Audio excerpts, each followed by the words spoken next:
Does he or does he not exist? It's a question that is commonly asked. To demonstrate that God does in fact exist, I will use what is known as a deductive argument, which is an extremely powerful method of argument that logically demonstrates the existence of a divine being. A deductive argument is one that contains a number of statements or premises, followed by a conclusion. Now, if the statements or premises are proven to be true, then it makes it impossible to reject the conclusion. For example, if I said in statement 1 that all men are mortals, and in statement 2, Jonathan is a man. Now, we've proven statement 1, which is to be true. We've proven that yes, indeed, Jonathan is a man. So the conclusion, Jonathan is mortal, it becomes impossible to reject. So this is an example of a deductive argument. Now what we have here on the board is an example of a deductive argument that proves the existence of a divine being. The first premise is something exists. Now the premise that something exists is a premise that does not require any investigation whatsoever. I accept that things do exist. This board exists, this pen exists, humans exist, cars exist, even a child will know this to be true. This point is merely stating a truth and does not require any investigation whatsoever. The second premise is, well, that thing that exists, and it now exists, it either exists as a result of itself, it created itself, you had creation create itself, or it was created by a being who always existed. Now let's look at that.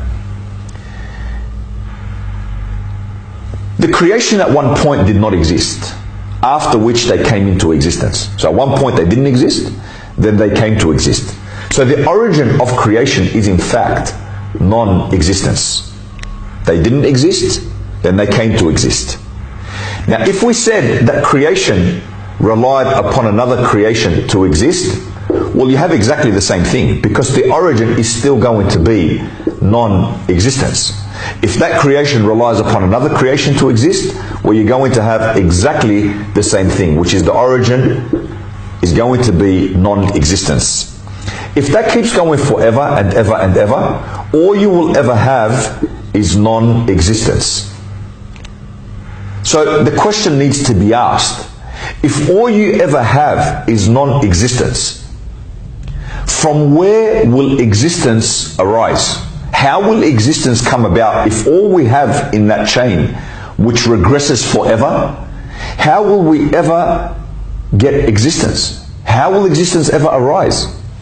Existence will only ever arise if this stops at the being whose essence is existence.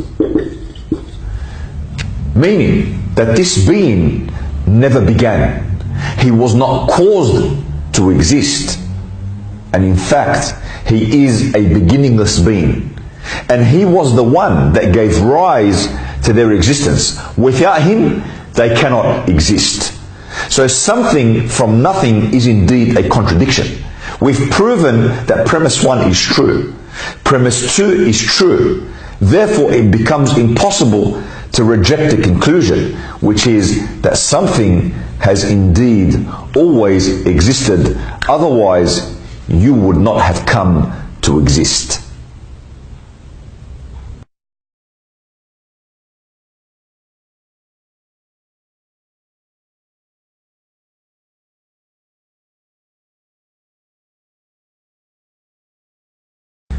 Now someone will no doubt ask, okay, I accept that something has indeed always existed, but why must it be God? Why could it not be something that may one day be discovered by science?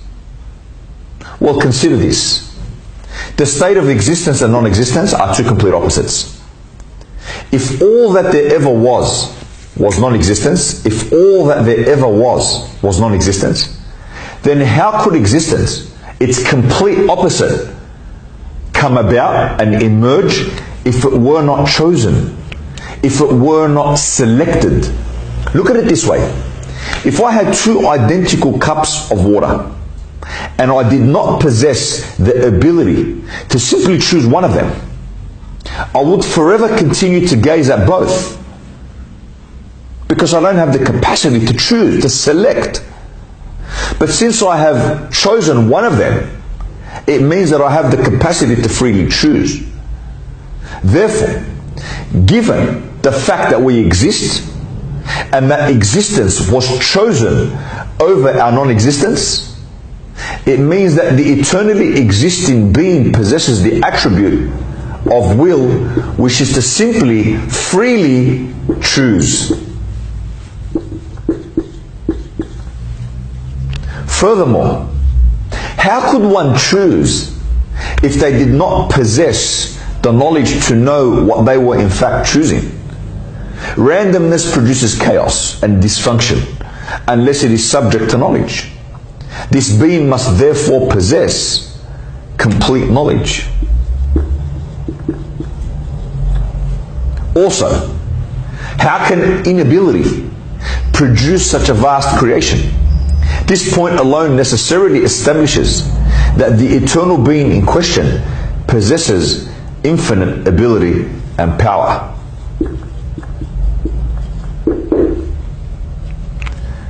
Now, these are only a few examples of some of the traits that the divine being possesses, but I think for now they suffice and establish that indeed something has always existed and that something possesses certain attributes such as to freely choose, the knowledge to know what is being chosen, and the ability to produce what one knows, and so on and so forth. Therefore, God necessarily exists, and there is no doubt in that.